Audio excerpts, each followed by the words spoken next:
আসাদ আজকে হ্যাট্রিক করলে, next match কিন্তু ইস্ট বেঙ্গল। আমাদের এই টিমটা 10 টাকা গাড়ি ভাড়াও আমরা করে দিতে পারছি না। আমাদের রেলের স্পোর্টস অফিসার ম্যাডাম অনেক চেষ্টা করছে। ইস্ট বেঙ্গলের সাথে আমরা সেভাবেই খেলবো এবং ফলাফল তো আমাদের হাতে নেই। আর ইস্ট বেঙ্গল থেকে আমরা যেভাবে হোক পয়েন্ট চিনে আনবই।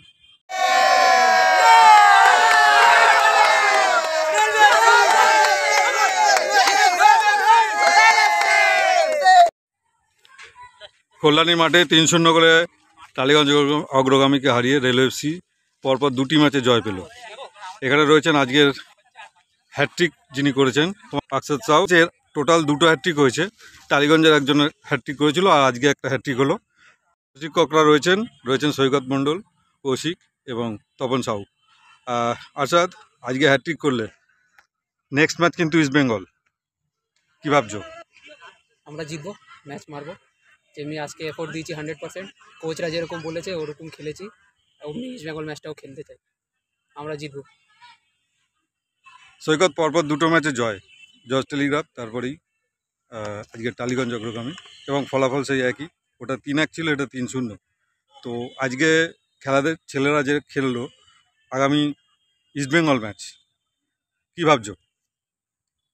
আমাদের কোনো টিম নিয়ে আলাদা করে আমরা সত্যি কথা ভাবি না, কোনোদিন ওদেরকে বলেও নিই। আমরা সবসময় বলা হয় যে আমাদের কাছে প্রত্যেকটা টিমই সমান, কারণ আমরা তো নিজেদেরকে মনে করি যে একদম খুব তলা থেকে একদম কিছু বাচ্চা ছেলে নিয়ে তৈরি হয়ে আসছি। তাই জন্য টালিগঞ্জ অগ্রগামীর সাথে আমরা যেরকমভাবে প্ল্যান করে, যেরকম ফরমেশান নিয়ে, যেরকম ট্যাকটিক্যালি করে খেলেছি, ইস্ট বেঙ্গলের সাথে আমরা সেভাবেই খেলবো এবং ফলাফল তো আমাদের হাতে নেই। তারপরে আমাদের ছেলেরা যেভাবে সেদিন এফোর্ট দেবে তার উপর নির্ভর করে ফলাফল। আমাদের কাছে বাকি অন্য ম্যাচগুলোর মধ্যেই ইস্ট বেঙ্গল ম্যাচটা একটা, কিন্তু ওখানে দর্শক থাকবে, এখানে দর্শক নেই, এটাই তফাৎ দুটো ম্যাচের। রেল এফসি হচ্ছে লড়াকু টিম অতীতকালের। ইস্টবেঙ্গল, মোহনবাগান বহু খেলেছে তারা।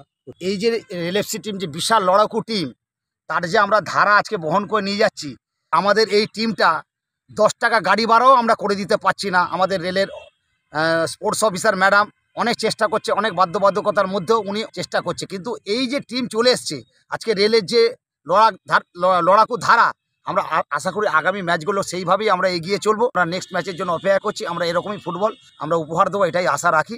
এবং ম্যানেজার হিসেবে আমি এটা বলতে পারি যে আমাদের টিম কোনো টিমের থেকে কোনো অংশে কম নয়।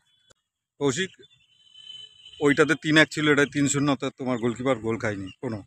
ইস্টবেঙ্গল ম্যাচ কী হতে পারে, কীরকম ফলাফল আশা করছো? ইস্ট বেঙ্গল ম্যাচ বরাবর একটা বড় ম্যাচ। সবাই আমাদের বাচ্চা বাচ্চা ছেলেদের এই ম্যাচটার জন্য ওরা বসে আছে, কবে এই ম্যাচটা আসবে, খেলবো।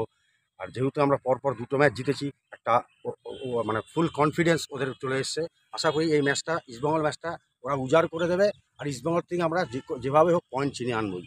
আমার গোলকিপার অসাধারণ পরপর 2টো ম্যাচ খেলেছে, ওকে হ্যাটস অফ তাকে ওর খেলার জন্য। মানে আশা করবো ইস্টবেঙ্গল ম্যাচটা ও এইভাবে খেলে আমাদের একটা পয়েন্ট এনে দেবে। আপনাদেরকে ধন্যবাদ সঙ্গে দেওয়ার জন্য।